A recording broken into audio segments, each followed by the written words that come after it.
लॉन्डो।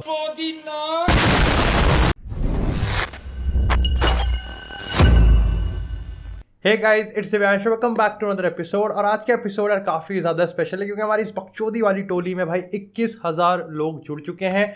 21 मार्च को 21,000 लोग हमारे साथ जुड़े हैं और 21 मेरा लकी नंबर है क्योंकि 21 अगस्त को मेरा यहाँ पर बर्थडे आता है।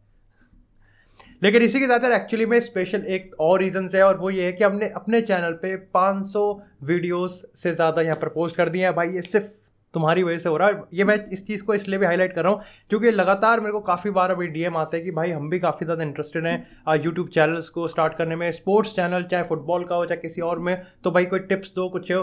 तो भाई देखो सीधी सी बात है, मैं 2 ही टिप तुम्हें दूंगा। पहली चीज़ है कंसिस्टेंसी, क्योंकि मेरे में नहीं थी एक टाइम पर, अब है, तो definitely I am enjoying and I am really really happy. और दूसरा पॉइंट है कि भाई देखो सब्सक्राइबर्स से ज़्यादा दोस्त बनाने में जितना होगा ना, जितना तुम इंटरेक्ट करोगे, जितना तुम बात करोगे ना, वो तुम्हारे लिए ज़्यादा बेटर रहेगा। लेकिन यार देखो गाइस, थोड़ा सा वापस आते हैं अपने मुद्दे में। और आज के एपिसोड में हम लोग बात करने वाले हैं यहाँ पर पॉलो डिबाला को लेके।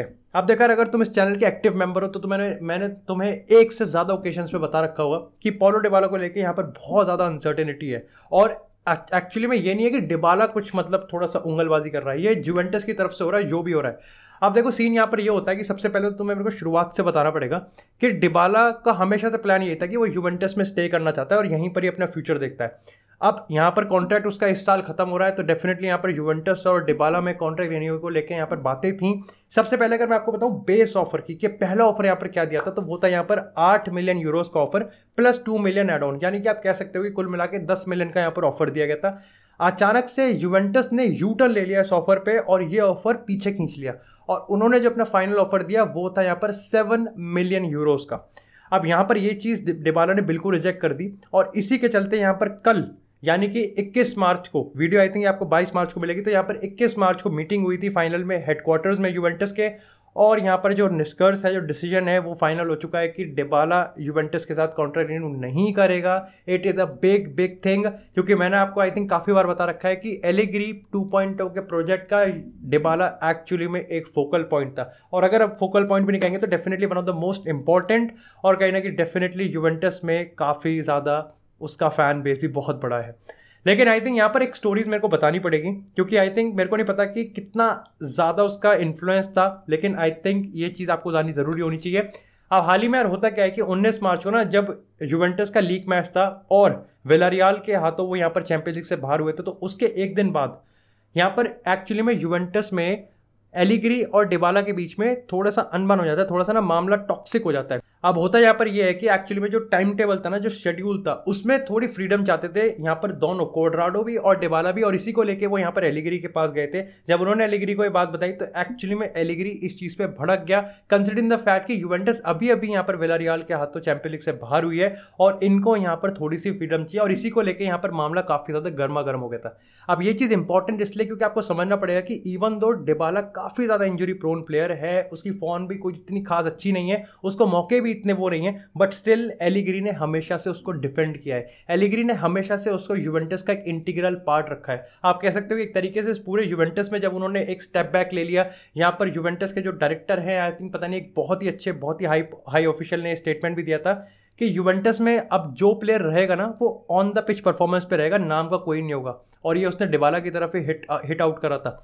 तो ऐसे में सिर्फ एलिग्री एक लास्ट एक होप थी जो कि पॉलो डिबाला का युवेंटस में जो फ्यूचर था वो बचा सकता था, लेकिन अब ये चीज़ होती हुई नहीं दिख रही है। तो सवाल सबसे पहले खड़ा ये होता है कि अगर अब यहाँ पर पॉलो डिबाला युवेंटस से मूव ऑन करने वाला है तो उसके लिए यहाँ पर पॉसिबल डेस्टिनेशंस क्या होने वाली है। अब देखो बहुत होंगी, लेकिन जिस क्लब को लेके मैं थोड़ा सा ऑप्टिमिस्टिक हूँ और मैं 2-3 रीजंस देख पा रहा हूँ कि क्यों वहाँ पे वो जा सकता है या फिर क्यों वहाँ पे वो नहीं जाना चाहिए, उनके बारे में हम डिस्कस करेंगे। सबसे पहले बात करते हैं यहाँ पर FC बार्सिलोना की।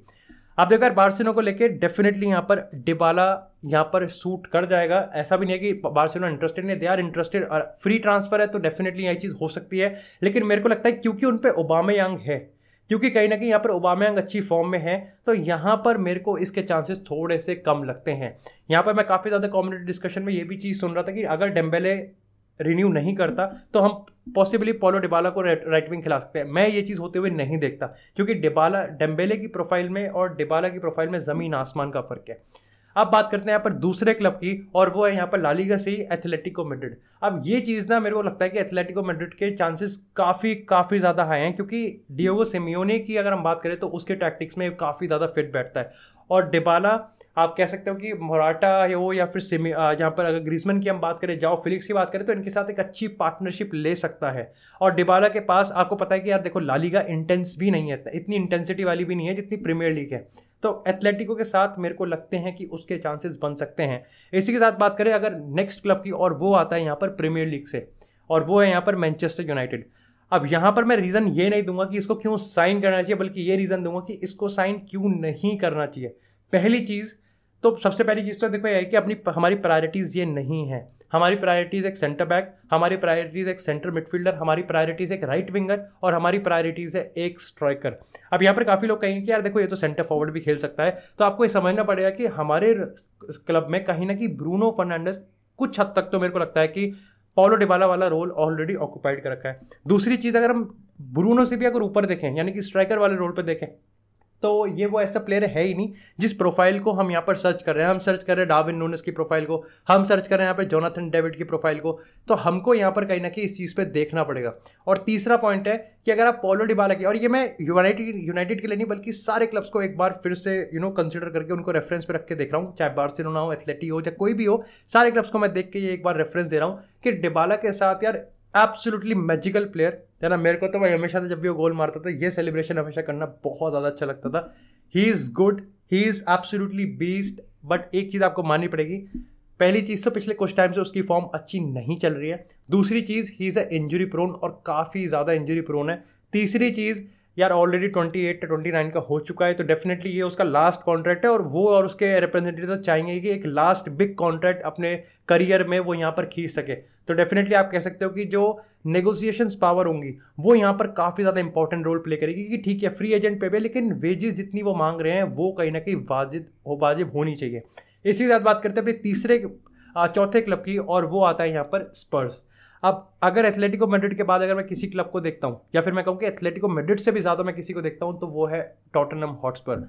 अब काफ़ी लोग यहाँ पर ये कह रहे हैं कि हैरी केन ऑलरेडी वो रोल करता है, हैरी केन के अलॉन्ग साइड या हैरी केन के फ्यूचर पे काफ़ी ज़्यादा डिपेंड करेगा कि क्या यहाँ पर स्पर्स जाएगी या नहीं जाएगी। और ऑलरेडी आपको पता है कि एंटोनियो कॉन्टे ने, या फिर पेरेतिसी की हम बात करें तो यूवेंटस से वो प्लेयर लेके आ चुके हैं, चाहे हम बात करें बेंटनकोर की, चाहे हम बात करें यहाँ पर कुलसेव्स्की की, और इटालियन लीग से भी वो लेके आ चुके हैं क्रिश्चियन रोबेरो को, कि तो डिबाला भी यहाँ पर फिट हो सकता है। अब अगर पहले पॉइंट की हम बात करें कि हैरी केन के फ्यूचर पे, तो मेरे को लगता है कि इतना इंपॉर्टेंट नहीं है कि हैरी केन के फ्यूचर पे डिपेंड करता है। प्रो ये चीज़ भी है कि यस वो कॉन्टे की सिस्टम को फिट भी कर जाएगा।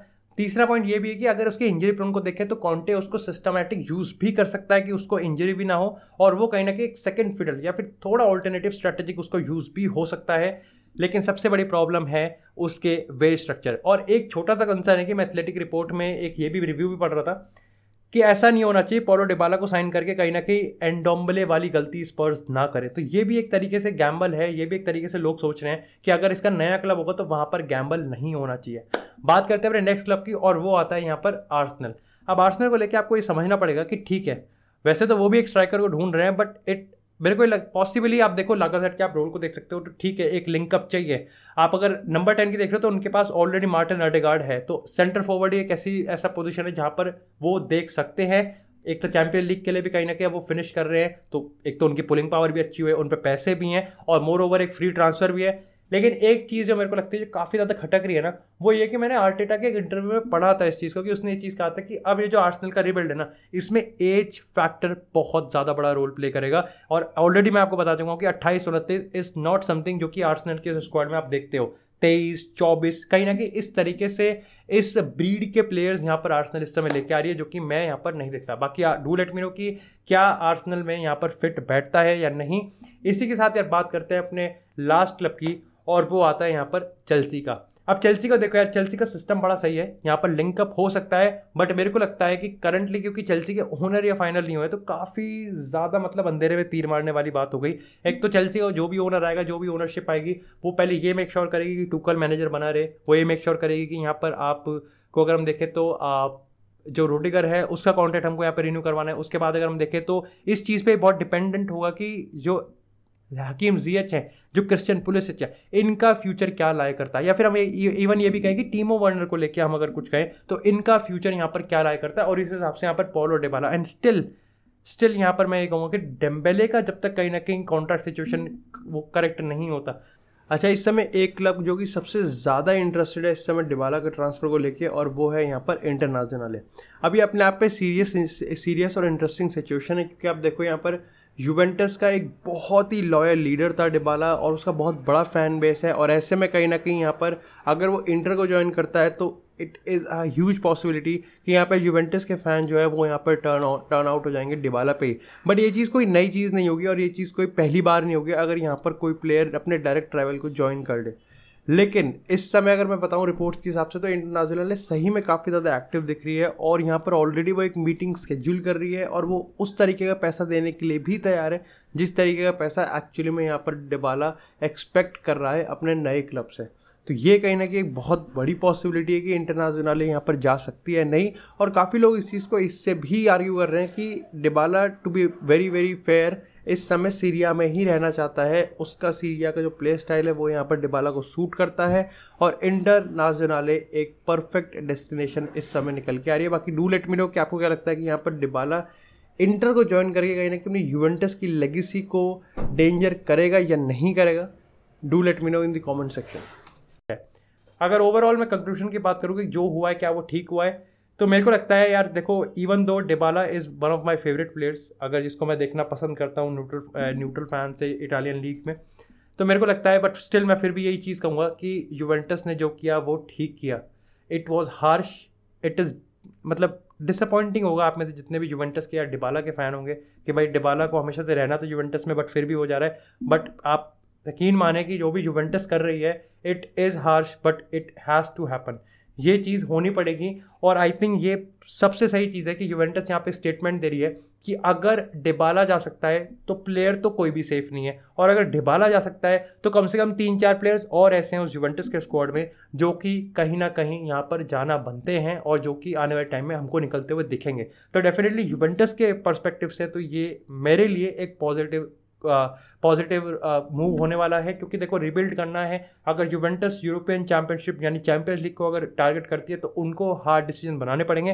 प्लस आप ये कह सकते हो कि पॉलो डिबाला के साथ एक छोटी सी प्रॉब्लम जो मेरे को लगता है, ही इज़ नॉट टैक्टिकली वो एडजस्ट नहीं कर पाता। काफ़ी लोग आप में से कहेंगे कि सारी बॉल में ही was one of the best player, and I totally agree कि सारी बॉल में रोनाल्डो के अलॉन्ग साइड वो ही was one of the best player. But still कहीं ना कहीं मेरे को लगता है कि हिज टैक्टिकल अडेप्टेबिलिटी वो थोड़ी सी कहीं ना कहीं मेरे को कॉस्ट लगती है। बाकी डू लेट मी नो कि इसके रिगार्डिंग आपके क्या ओपिनियन है, और आप पॉलो डिबाला को किस क्लब में देखते हैं, और क्या आप उसको अपने क्लब में देखना पसंद करेंगे। बाकी thank you so much guys for 21K subscribers. यार तुम लोग बहुत बहुत ज़्यादा अमेजिंग हो। चैनल पे 500 वीडियोज़ मैंने पूरी कर दी हैं, 1000 वीडियोस का अब यहाँ पर जो रोड मैप है वो तैयार होने वाला है। तो thank you so much guys. अगर आपने एपिसोड को अभी तक लाइक नहीं किया तो लाइक करें, चैनल को सब्सक्राइब करें, और आपको इसी तरह फुटबॉल से रिलेटेड एक्सक्लूसिव कंटेंट चैनल पर मिलता रहेगा। तब तक के लिए stay tuned, stay safe, and I will see you in the next episode.